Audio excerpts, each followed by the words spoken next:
السلام عليكم ورحمة الله وبركاته.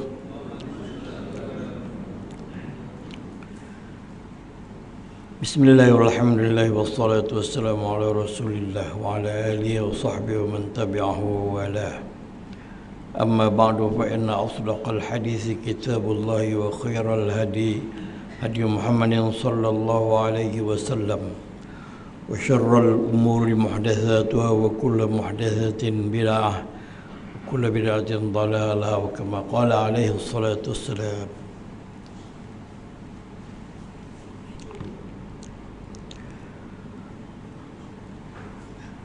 Tuan-tuan imam, pegawai-pegawai surau, ahli jawatan kuasa, tuan-tuan dan puan-puan pelanggan setia surau An-Nur dulu, kini dan selama-lamanya. Mudah-mudahan alhamdulillah pada petang ini saya dapat menghadirkan diri seperti yang telah diprogramkan, yang dijadwalkan. Dan ini kita berada dalam bulan Jumadal Akhirah.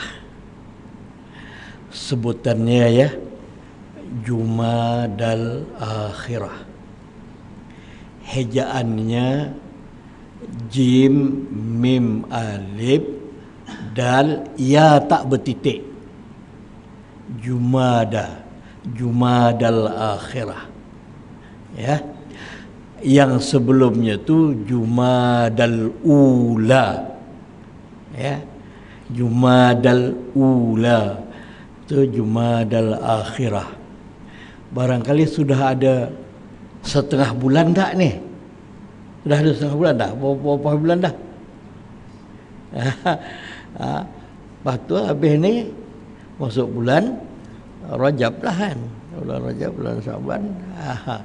Alhamdulillah, masih lagi Tuhan izinkan kita berada dalam bulan-bulan yang hampir sudah dengan Ramadan. Mudah-mudahan sempat juga kita merasa untuk berada di dalam bulan Ramadan. Ya, tuan-tuan dan perempuan yang dirahmati Allah, hari ini saya tidak bercerita mengenai, tidak membincangkan mengenai sifat 20. Itu lagi rasanya sifat 20 itu dah kira selesai lah. Dan insyaAllah kalau dipanjangkan umur, tahun depan kita baca lagi yang lain pula, iaitu akidah Ahlussunnah wal Jamaah yang lain lah selain daripada dia. Walaupun sifat 20 tu ada orang kata payah dia kata. Orang awam tak payahlah belajar sifat 20. Yang senang apa? Tauhid 3. Tauhid 3 kan 3 aja, 20 dah kena bilang sampai 20. Tidak begitu. 3 tu pun huraiannya lagi pelik-pelik. Ya. Yang mereka cadangkan tauhid 3 tu tauhid uluhiyah, rububiyah, asma wa sifat. Dan huraiannya itu banyak yang bertentangan dengan kita akidah Ahlussunnah wal Jamaah. Sebab bila berbincang mengenai asma wa sifat, sifat-sifat Allah Subhanahu wa taala itu banyak yang tak masuk, ya. Seperti Allah duduk bersila, Allah punya tangan tapi tak sama seperti tangan kita. Jadi tak maksudnya mana pula kalau gitu bukan tangan ke tidak? Ya, apalagi Allah datang dan Allah pergi. Allah perlu kepada datang dan pergi? Tidak.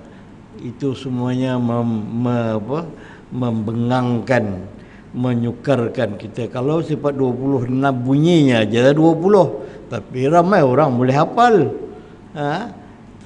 Ramai orang boleh hafal. Kalau tak hafal pun tak apa, dan tidak ada yang berbelit-belit, tidak complicated, senang, lurus, ya. Wallahu a'lam bishawab. Jadi malam ini nak bercerita mengenai Nabi Muhammad sallallahu alaihi wasallam, yang juga pernah saya sebut di sini, ataupun penceramah-penceramah lain sebut, mengenai bagaimana Nabi melaksanakan dakwah, menyampaikan Islam ni kepada orang awam, kepada orang ramai.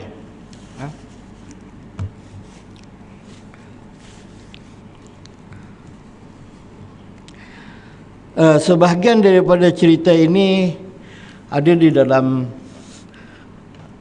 himpunan-himpunan hadis sahih seperti hadis Bukhari dan Muslim, ya.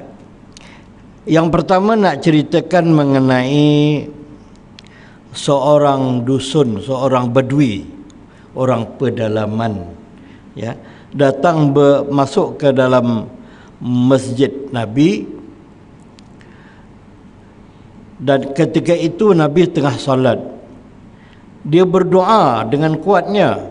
Dia kata, Allahumma arhamni wa Muhammadan. Allahumma arhamni wa Muhammadan. Wala tarham ma'ana ahadan. Allahumma arhamni wa Muhammadan wala tarhamna ma'ana wala tarham ma'ana ahadan. Apa maknanya? Dia kata, ya Allah, rahmatilah aku dan Muhammad, dan jangan engkau rahmati selain daripada kami berdua. Begitu dia punya. Dia orang jauh masuk ke dalam padang pasir sana tu. Tak, dia punya perangainya pun kasar, bahasanya pun kasar, cakapnya pun kasar, agak sembrono sedikit. Sampai macam tu dia cakap, ya Allah, rahmatilah aku dan Muhammad, dan janganlah engkau rahmati selain daripada aku dan Muhammad. Lepas sembahyang, Nabi panggil orang itu, anda telah menyempitkan yang luas. Apa maksud menyempitkan yang luas? Sepatutnya anda berdoa, rahmatilah semua umat Islam, mukminin dan mukminat, muslimin dan muslimat, yang hidup yang mati. Ini berdua aja yang dia nak. Aku dan Muhammad aja. Jadi tak bolehlah macam tu, ya. Orang Islam ini sangat luas dan terbuka. Dia punya permohonannya kepada Allah pun dia minta semua sekali. Baiklah kalau nak ikut macam doa kita ni, baik betul. Kita tidak bermusuh dan tidak berkelahi dan tidak berapa dengan orang lain. Bahkan kita sering berdoa meminta kepada Allah supaya kita diberikan rahmat, muslimin, muslimat, mukminin dan mukminat. Lepas tu ada lagi hujungnya, al-ahya'i minhum wal amwat. Apa maknanya, tuan? Yang masih hidup dan yang telah meninggal dunia. Masya Allah. Halusnya, sejuknya hati orang Islam ini. Tidak ada timbul nak bergaduh ke, nak berapa ke, berperang apa ke, bahkan berdoa kepada Allah Subhanahu Wa Taala, minta dirahmati dan minta diampunkan. Tak adalah rasa aku ajalah, dia orang jangan. Ini Nabi tegur orang itu tadi, kau jangan doa macam tu, kau menyempitkan yang luas, ya.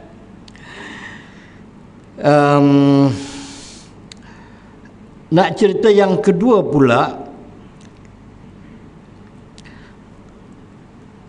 mengenai apa diriwayatkan oleh Abu Hurairah juga. Tadi pun Abu Hurairah, ini pun Abu Hurairah juga yang meriwayatkan. Dia kata apa? ada satu orang dusun, ada orang pedalaman masuk ke dalam masjid Nabi dengan unta-untanya sekali masuk dalam masjid Nabi. Lepas tu dia untanya tu diturunkan, itu didudukkan. Dia pun pergilah semayangkan dan sebagainya.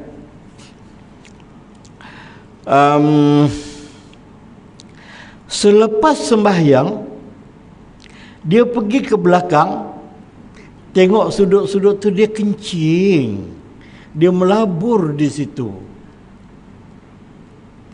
Wah, sahabat Nabi nampak orang ni tengah kencing, pakat-pakat bangun nak keroyok dia. Weh, kau kencing ke sini? Tak ada tempat lain ke? Kira-kira begitulah. Nabi kata jangan. Nabi bagi isyarat, jangan buat macam tu, biarkan dia. Pasara ilaihi an-nas liyaqamu bi faqala lahum Rasulullah sallallahu alaihi wasallam ad'u wa ahriqu ala baulihi dhanuban minal ma. Nabi tak bagi, biarkan dia kencing dan jangan nak diganggu dia. Nanti selepas habis dia kencing, kau bawakanlah air satu gayung ke satu timba ke. Dulu mana ada gayung ya, timba dibuat pada kulit orang gelik dan siramkan. Habis cerita. Kau dah siramkan tu, habislah. Air mutlak disiramkan kepada najis, dia ada kuasa untuk membersihkan, ya. Dia ada power. Air mutlak disiramkan kepada najis, dia menyucikan, menghilangkan najis itu. Da'uhu wa ahriqu ala baulihi dhanuban minal ma'i. Satu gayung ataupun satu timba air. Nabi kata, fa innama bu'istum muyassirina wala mu'assirin walam tub'atsu mu'assirin. Kita ni, umat Islam ini dibangkitkan untuk memudahkan, bukan untuk memayahkan. Jadi Islam ni agama yang untuk memudahkan, bukan untuk memayahkan. Mailah sini. Kalau kencing tu biarkan dulu. Kalau kamu halau dia, nanti kencing dia tu menyecer-nyecer, macam mana? Susah. Perkara ini boleh selesai dengan ambil air satu timba, siramkan di situ. Nanti tuan-tuan bertanya,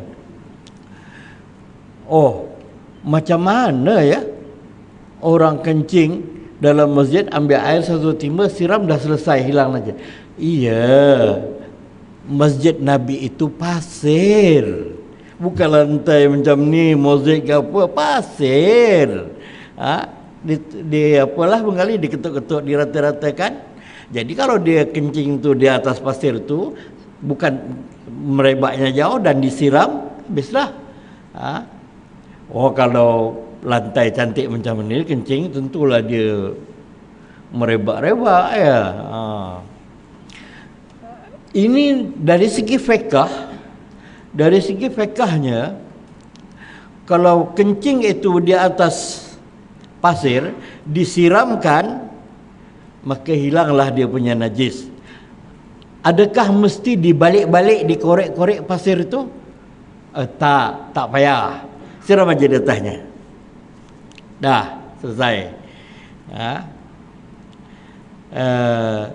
Jadi hukum fiqh itu pula boleh dibawa kepada kehidupan kita. Ada tukang, dia nak menyemen lantai, masa dia menyemen itu dengan air longkang, air tak bersih. Malas nak pergi kat pipe tu, dia cedok air dekat longkang tu, masukkan tu, gaul. Benar ada tukang yang nakal, dia nak kencing, tengok kiri kanan tak ada orang, dia kencing dekat ronggokan pasir dengan simen tu tadi. Apa tu, dia gaul. Nak pergi kepada fiqh. Jadi bancuhan simen itu, kalau dia simen lantai, apa hukumnya? Ya, permukaan lantai itu najis lah. Pasal Simen itu tadi dibancuh dengan air najis. Habis buat macam mana? Nak kena cangkul siram gitu kah? Tidak. Memada dengan siram di atasnya dan dilalukan air di atasnya. Khalas. Kan mudah macam tu. Jangan dipayah-payahkan. Itu dari segi fiqh. Ini ada satu peristiwa jamaah terkencing di dalam masjid dengan tidak disedari. Tak apalah, ini bukan keaiban dia, tidak. Satu orang tua lebih kurang macam saya juga, dia terkencing dalam masjid dengan tidak disedari hari Jumaat. Masjid mana? Masa itu saya tinggal di Kelang, tepi rel kereta api tu, tepi Sungai Kelang tu. Ada surau dekat situ. So kampung apa? Kampung atap ke apa ke situ? Surau je. Ingat dah saya. Jadi lepas sembahyang Jumaat saya tengok ada kerusi di tengah-tengah itu dan ada sejadah dilipat letakkan atas kapet. Saya tanya, apa halnya ni? Kenapa ni ada kerusi di tengah-tengah? Ada orang terkencing, Ustaz, dia kata. Ada orang terkencing di sini, jadi diletakkan kerusi supaya orang jangan pijak. Baik, jika berlaku seperti itu, tak kiralah orang dewasa ke kanak-kanak ke, misalnya tuan bawa cucu datang ke masjid, datang ke surau, tiba-tiba terkencing di atas kapel, apa nak buat? Adakah nak kena potong, nak kena gunting, potong kapet tu, kopak, lepas tu bawa keluar, dibasuh, dijemur, dah kering, taruh balik di situ? Tidak, tak payah. Nak buat macam mana? Ya, disiram air di tempat kencingnya itu tadi, di tenyeh, diperah, ambil lagi kain yang bersih, siram lagi, di tenyeh, hingga kita rasa yakin najisnya telah hilang. Khalas, cukup. Tidak perlu maknanya air tu disiram dari sini biar dia mengalir ke sana. Itu tidak perlu. Kerana khabarnya ada masjid yang lantainya dibuat lantai jarang. Wallahu alam. Ada kawan cakap lantainya tu lantai jarang. Kenapa? Sebab kalau ada najis dia senang siram-siram, airnya terus turun melalui lubang-lubang itu tadi. Oh, tak payah macam tu. Tuan-tuan yang ada lantai jarang berlubang-lubang tu kat mana? Pernah tengok tak? Masjid negeri. Kat tempat uduk tu. Kat tempat uduk, tempat usuh kaki tu. Itu tak apalah. Kalau di dewan salat utama tu buat lantai jarang macam mana? Tidak, apakah tidak sampai memayahkan seperti itu ya. Yang di masjid tempat ambil uduk tu tak apalah. Dia basuh-basuh kaki, airnya turun melalui lantai jarang tu tadi. Baik, balik semula kepada orang yang kencing itu tadi. Nabi pergi jumpa dia. Ini awak tahu tak? Ini masjid, tempat orang sembahyang, tempat orang membaca Quran dan tempat orang beribadat, berzikir. Tak bolehlah awak kencing kat sini. Dengan lembutnya Nabi menerangkan dia ni orang awam, sekolah pun tidak.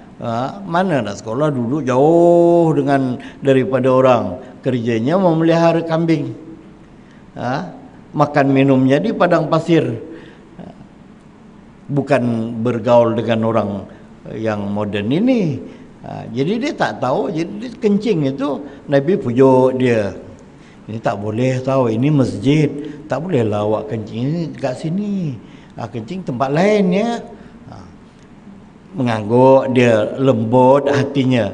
Itu yang dia terkeluar dalam hati dia, Allah marhamni wa Muhammadan. Ya Allah, rahmatilah aku dan Muhammad. Wala tarham ma'i ahadan. Jangan engkau rahmati bersamaku orang lain. Dah cukup aku berdua dengan Muhammad, dah yang lain tak payah. Ya. Wallahu alam bisawab. Ini salah satu daripada cara Nabi berdakwah dan cara Nabi berkomunikasi, berinteraksi dengan orang awam. Ialah dia bukan orang pandai, ya. Dia orang tak tahu. Jadi perlu kepada dijelaskan dia punya hukumnya dengan secara lemah lembut. Kisah yang ketiga mengenai Nabi Muhammad.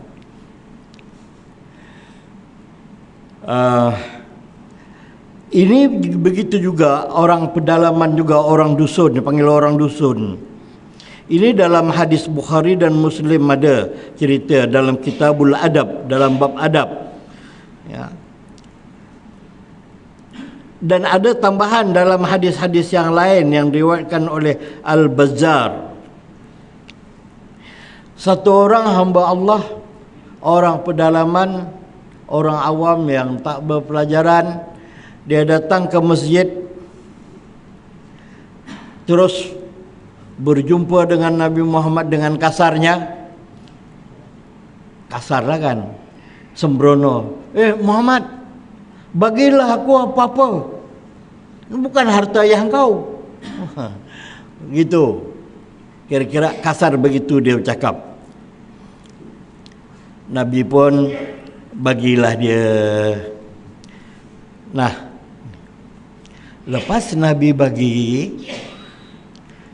Nabi tanya,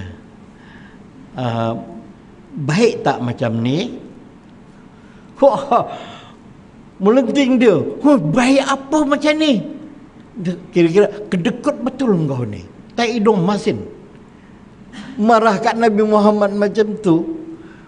Adalah baik pun tidak, apa pun tidak. Nabi kata macam ni, ikut aku nak balik ke rumah, ikut aku. Orang tu ikut. Sampai ke rumah Nabi, Nabi pun ambil apa-apalah yang patut, makanan ke pakaian ke apa, bagi ke dia. Nah. Lepas tu Nabi tanya, macam ni bagus tak? Baru dia lembut, dia kata, fajazakallahu an ahlin fajazakallahu an ahlin wa ashiratin khairan. Na'am, fajazakallahu min ahlin wa ashiratin khairan. Na'am, fajazakallahu min ahlin wa ashiratin khairan. Ya, kalau macam ni bagus. Semoga Allah membalas daripada ahli-ahli dan keluarga dengan kebaikan. Lembut hatinya tadi, kemain lagi biadabnya, marah-marah. Itu alah sikit pun tak baik. Kalau ini bagus. Terima kasih banyak. Semoga Allah membalas dengan kebaikan. Nabi kata begini, cakap wak lah wak. Tadi kan wak cakap suatu benda yang menyebabkan kawan-kawan saya marah. Sahabat-sahabat saya dengar tadi yang awak cakap, sikit pun tak baik. Macam ni kedekut betul lah. Tadi kak awak cakap macam tu bukan? Iyalah. Dan lepas tu awak cakap apa tadi? Fajazakallahu an ahlin wa ashiratin min ahlin wa ashiratin khairan. Kau boleh tak nanti kita pergi berjumpa dengan kawan-kawan saya? Kawan-kawan tu sahabat lah. Kawan-kawan saya atau sahabat-sahabat saya yang dengar awak cakap tak elok itu, awak ulang semula cakap-cakap ini kepada mereka. Boleh? Lepas tu ada yang kata esoknya tu dia datang dan Nabi panggil kawan sahabat-sahabat dan cuba apa yang orang ini semalam dia telah mengatakan perkataan yang menyakitkan hati korang semua. Tapi boleh tak awak dengar apa yang dia cakap sekarang? Dulu dia cakap yang kasar dan kesat. Sekarang dia dah boleh. Betul tak? Cuba awak cakap apa yang awak cakap tadi. Dia pun dia ulanglah. Fajazakallahu min ahlin wa ashiratin khairan. Fajazakallahu min ahlin wa ashiratin khairan. Terima kasihlah tu. Terima kasih yang banyak dari saya untuk keluarga-keluarga dan anak-anak saya. Semoga Allah membalas dengan baik. Dia pun cakap kepada sahabat-sahabat.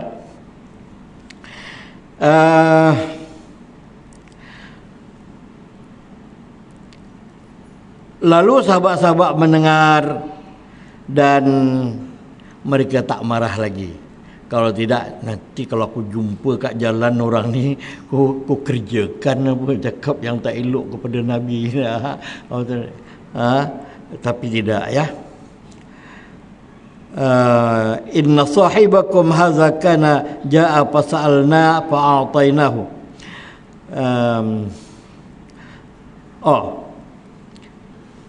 Bila orang tu dah balik, Nabi pun panggil sahabat-sahabat. Nabi kata, sebenarnya saya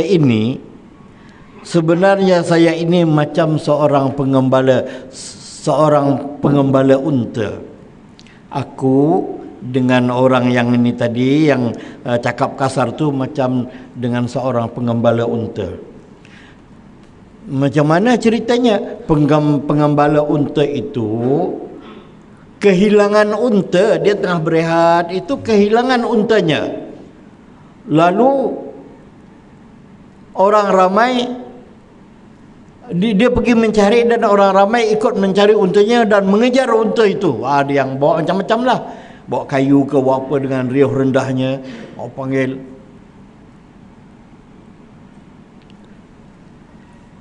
Pada ketika itu Tuhan dia kata, jangan buat macam tu. Jangan buat begitu. Unta itu unta saya. Saya tahu perangainya. Kalau awak panggil-panggil macam tu, dia bukan makin dekat, makin jauh, makin jauh. Serahkan kat saya yang akan menanganinya. Macam mana? Dia pergi, dia pura-pura mengambil, adalah rumput-rumput kering di atas tanah atau atas pasir, lalu dia acah-acahkannya kepada unta dia yang lari itu tadi. Nak cakap apakah bah ke apakah bek ke? Bek itu kambing ya. Kalau ini unta macam mana tak tahulah. Ta'al. Cakap Arab, unta tahu faham cakap Arab ni. Ta'al. Unta itu makin mendekatkan diri kepada tuannya tu tadi. Dalam hadis ini cerita begitu. Akhirnya dia duduk di hadapan tuannya itu. Dan orang pun memasang tali pada lehernya. Nabi kata, aku macam tuan unta inilah. Aku dan orang Arabi itu tadi, orang yang tak ada apa-apa ilmu itu tadi, macam tuan unta yang nak menangkap unta itu tadi. Tuan-tuan kali faham perbandingan Nabi Muhammad. Nabi ini membuat perbandingan bahawa Nabi dengan orang awam begitu halus dan hikmahnya dia. Lebih lagi daripada tuan unta yang memanggil unta itu tadi. Tidak dengan kasar, dengan riuh rendah, bawa kayu apa semua nak pukul benda tu. Suruh rupanya makin jauh, makin kasar, makin jauh. Tapi dengan cara-cara tuannya itu tadi, dengan itu menunjukkan rumput-rumput itu dia makin dekat. Jadi mudah-mudahan kita boleh faham kot bahawa Rasulullah ini menjadi contoh tauladan kepada cara nak tackle orang, cara nak mengajak orang kepada Islam ini dengan begitu baik sekali. Mari, ya. Kemudian Ada lagi peristiwa yang seterusnya nak cerita pada malam ini. Ini kira akhir tahun kan. Mengenai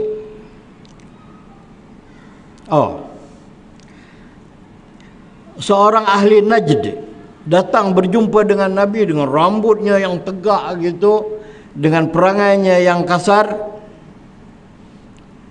Dia boleh masuk ke dalam masjid tu, tanya, siapa di kalangan tuan-tuan yang namanya Muhammad? Ini orang tak ada pelajaran, orang pedalaman. Kasarlah. Dia mana tahu adab-adab apa ni, tata kromo dia. Masuk-masuk, siapa yang namanya Muhammad? Sahabat-sahabat Nabi tunjukkan, tu yang sedang bersandar tu, yang putih-putih warnanya yang sedang bersandar tu, itu Muhammad lah. Oh itu ke? Yalah. Dia kata apa? Wahai anak Abdul Muttalib. Oh tahu pula dia.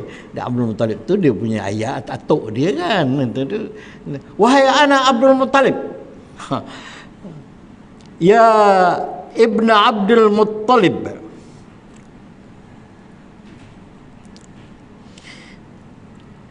Apa dia ndak? Betulkah? Main tunjuk begitu je kasar.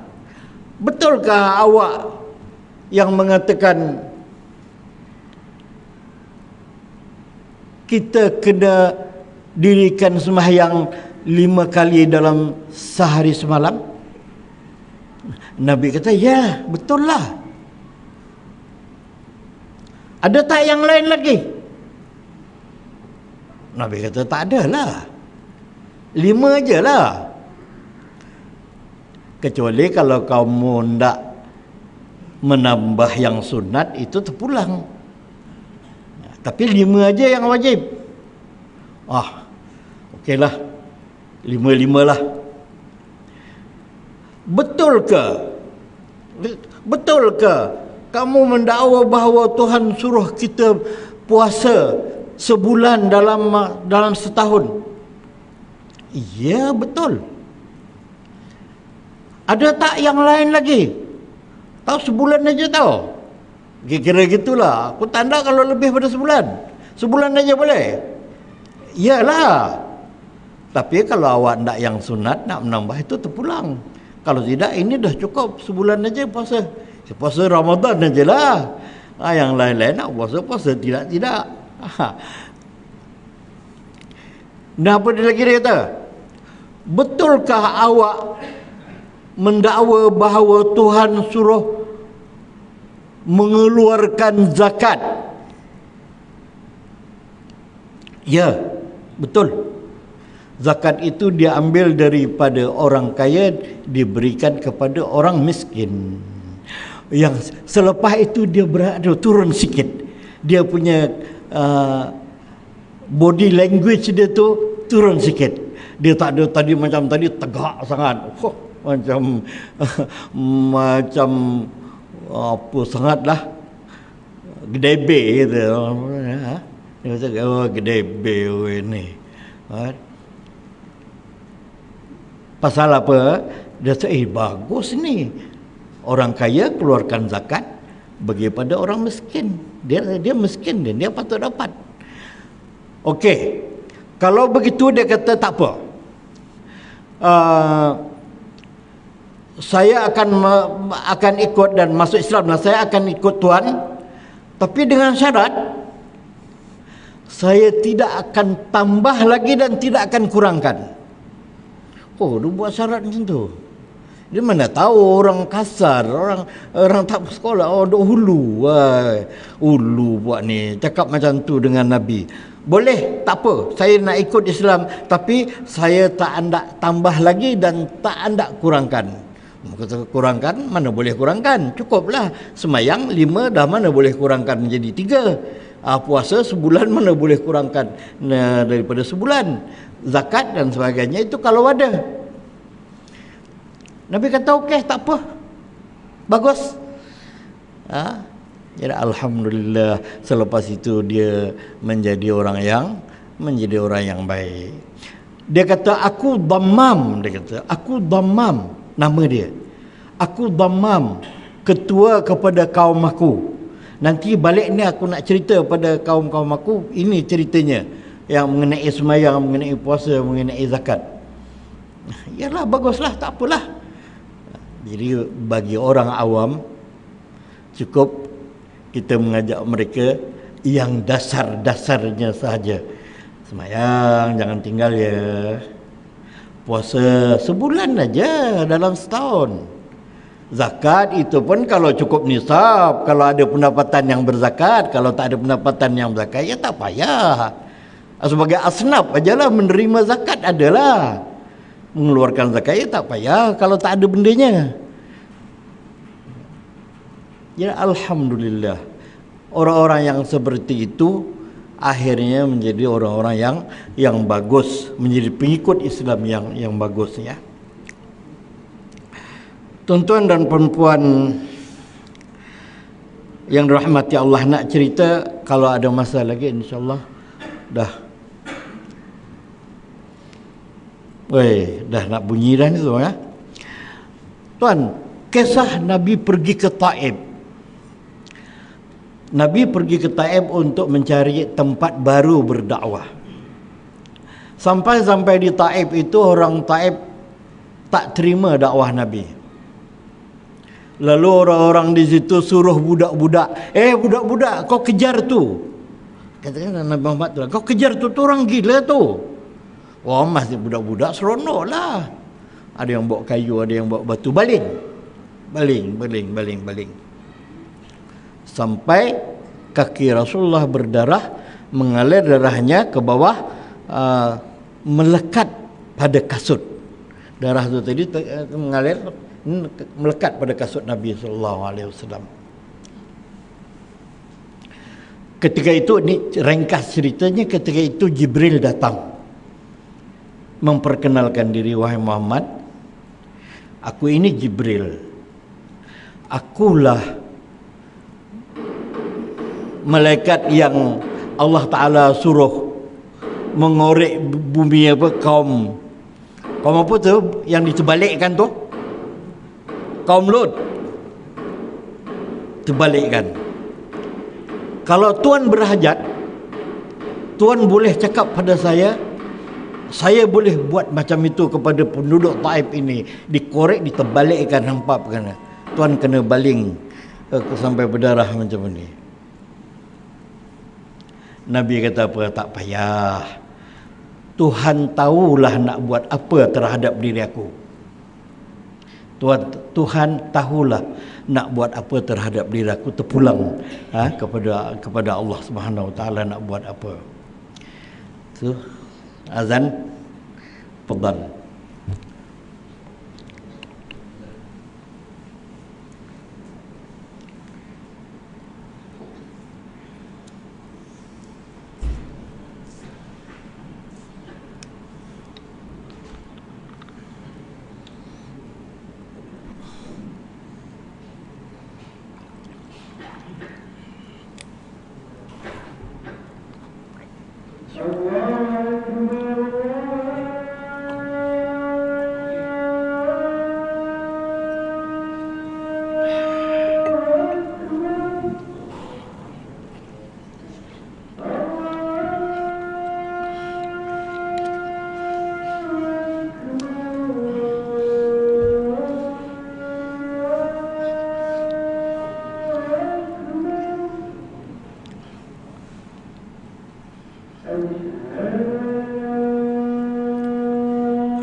La haula wala quwwata illa billahil aliyyil azim.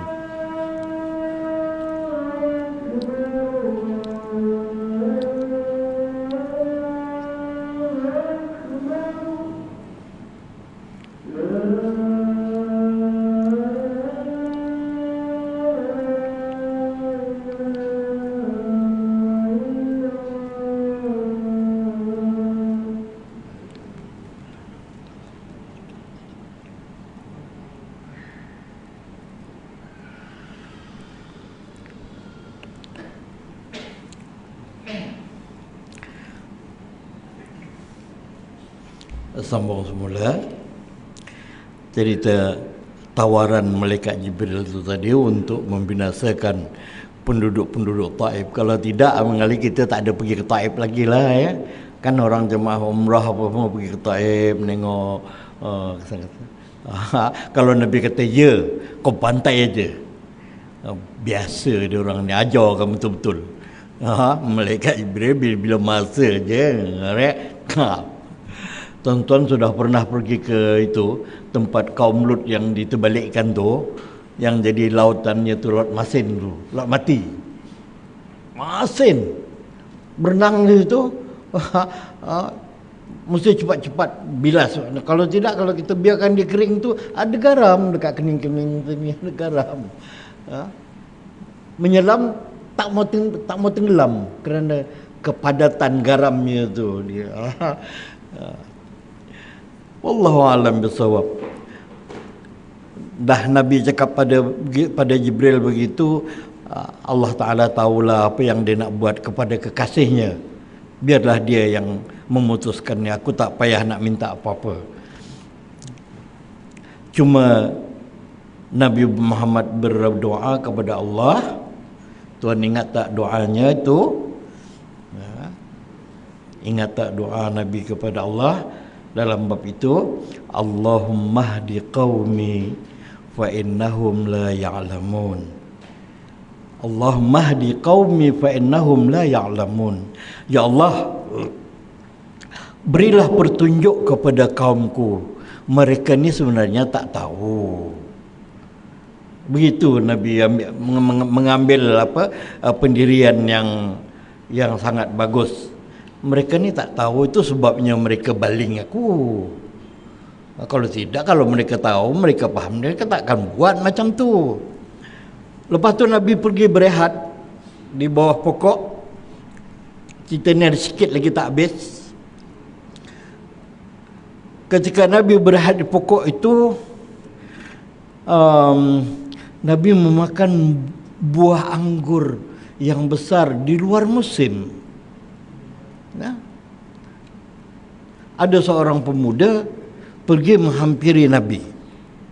Seorang pemuda menghampiri Nabi. Dia tengok, pelik orang ni, kesiannya lah, berdarah-darah kakinya.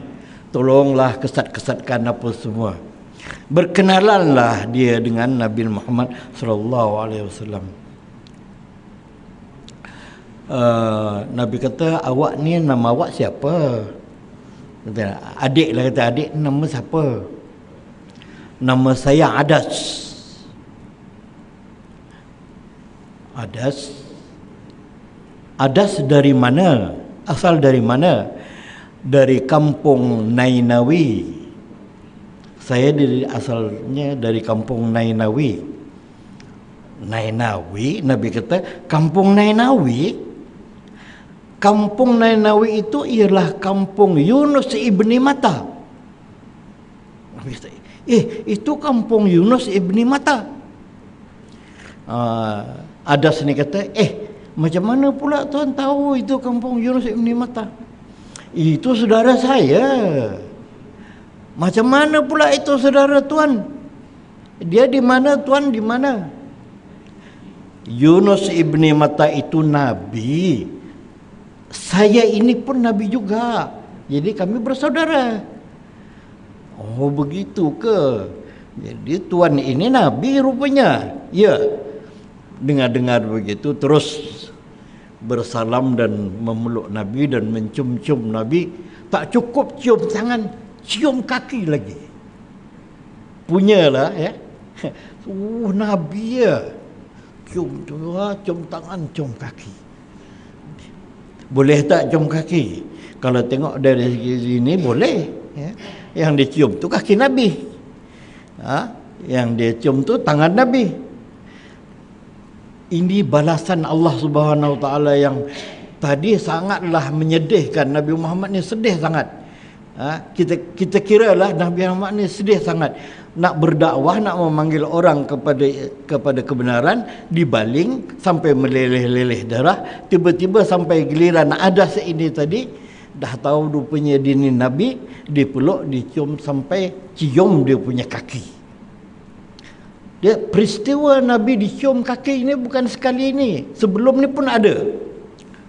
Dalam peristiwa lain, orang Yahudi ingin menguji Nabi Muhammad. Orang Yahudi nak uji betul ke dia Nabi. Siapkan beberapa persoalan. Termasuklah soalan Ashabul Kahfi. Nabi dapat jawab. Satu.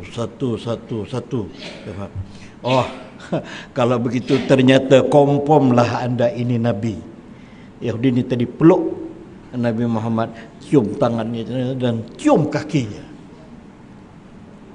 Jadi tidak mengapa ya, tidak ada masalah. Mencium kaki Nabi atau mencium kaki orang yang soleh. Wallahu alam. Macam saya tengok gambar video orang mencium Syekh Nazim Al-Haqqani, pengikut Syekh Nazim Al-Haqqani. Terlampau sayangnya dia dengan Syekh Nazim itu, bukan tekat cium tangan, cium kaki sekali. Tidak ada masalah. Wallahu a'lam bishawab ya. Baiklah tuan-tuan dan perempuan yang dirahmati Allah. Sudah azan dah ya.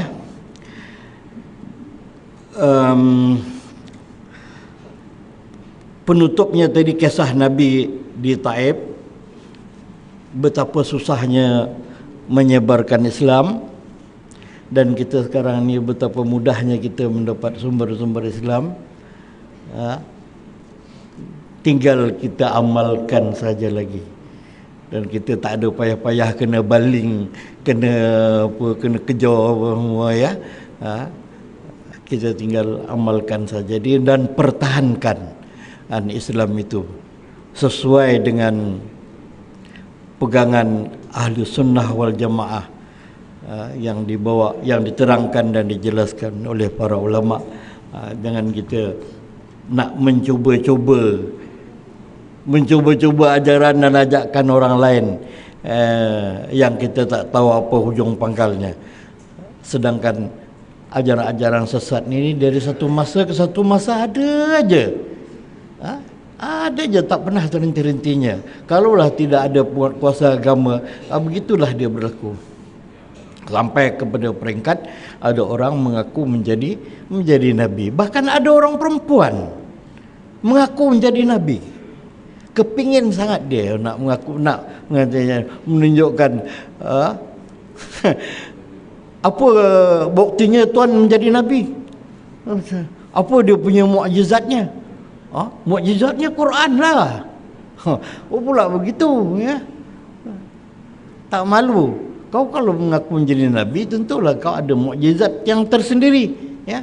Wallahu alam bisawab. Mudah-mudahan Allah Taala kurniakan kita kekuatan iman, berpegang teguh dengan ajaran-ajaran yang dibawa oleh Nabi sallallahu alaihi wasallam. Dan mudah-mudahan dipanjangkan umur kita dapat bertemu dengan Ramadan insya-Allah. Ni selepas ini Rajab ya, Sya'ban. Ramadan. Dan dah boleh kok berdoa, Allahumma barikna fi Rajab, belum masuk bulan Rajab lagi ya.